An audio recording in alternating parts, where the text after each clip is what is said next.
ایک بہت بڑے سرسبز و شاداب جنگل میں ہر قسم کے جانور رہتے تھے۔ جنگل میں ہر کوئی اپنی زندگی میں خوش تھا، لیکن ایک بندر تھا جو ہمیشہ شرارتوں میں مصروف رہتا۔ اس بندر کا نام چنچل تھا اور اس کی حرکتیں ہمیشہ تنگ کرنے والی ہوتی تھیں۔ وہ جنگل کے باقی جانوروں کو تنگ کر کے خوش ہوتا اور خود ہنستا رہتا۔ چنچل کو اکثر درختوں کی بلندی سے نیچے گزرتے جانوروں کے اوپر پتوئی پھل اور کبھی کبھار چھوٹے پتھر بھی گرانے کا شوق ہوتا تھا۔ جانوروں کو اس کی ان حرکتوں سے بہت تنگی محسوس ہوتی تھی، لیکن وہ چنچل کو کچھ کہنے سے ڈرتے تھے کیونکہ وہ بہت چالاک تھا اور درختوں پر بہت تیزی سے بھاگتا تھا۔ ایک دن چنچل ایک بڑے درخت کی شاخ پر بیٹھا ہوا تھا اور سوچ رہا تھا کہ آج وہ کس جانور کو تنگ کرے۔ اچانک اسے نیچے سے کوا گزرتا نظر آیا۔ یہ کوا ایک کاکو تھا جو جنگل کا سب سے عقلمند پرندہ مانا جاتا تھا۔ کاکو ہمیشہ اپنی دانشمندی اور سوچ سمجھ کر کیے گئے فیصلوں کی وجہ سے جانا جاتا تھا۔ چنچل نے موقع دیکھ کر ایک بڑا سا آم توڑا اور کاکو کے اوپر پھینک دیا۔ کاکو چونکہ ہمیشہ محتاط رہتا تھا، فوراً الفاڑ کر درخت کے دوسری طرف جا بیٹھا اور بچ گیا۔ چنچل کو غصہ آیا کہ اس کی شرارت ناکام ہو گئی۔ اس نے پھر ایک اور پھل کاکو کی طرف پھینکا، لیکن کاکو ہر بار چالاکی سے بچ جاتا۔ اب کاکو کو چنچل کی حرکتیں مزید برداشت نہیں ہوئیں اور اس نے سوچا کہ اسے چنچل کو سبق سکھانا چاہیے تاکہ وہ دوبارہ کسی کو تنگ نہ کرے۔ کاکو نے ایک چالاک منصوبہ بنایا اور آرام سے درخت کی اوپری شاخوں کی طرف الفاڑ گیا۔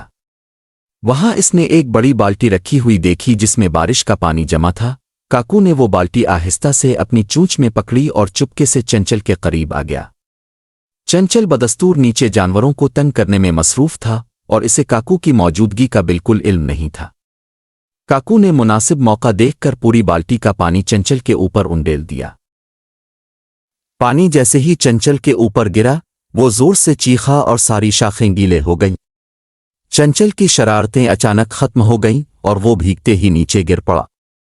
اس کا سارا جسم پانی میں ڈوبا ہوا تھا اور وہ حیران اور پریشان ہو گیا۔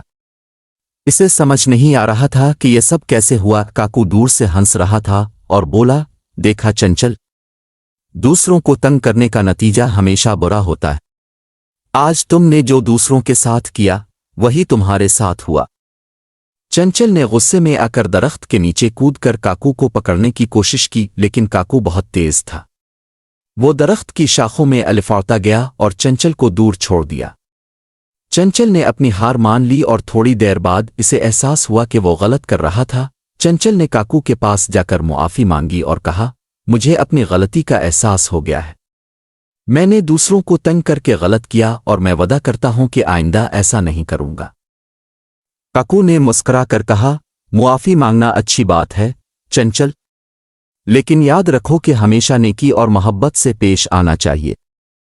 شرارتوں سے صرف نقصان ہوتا ہے۔ اس دن کے بعد چنچل نے اپنی شرارتیں چھوڑ دیں اور جنگل میں سب کے ساتھ دوستانہ رویہ اختیار کیا۔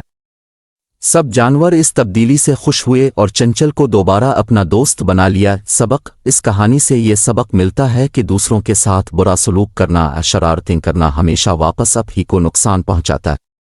ہمیں ہمیشہ دوسروں کا خیال رکھنا چاہیے اور نیکی کے ساتھ پیش آنا چاہیے۔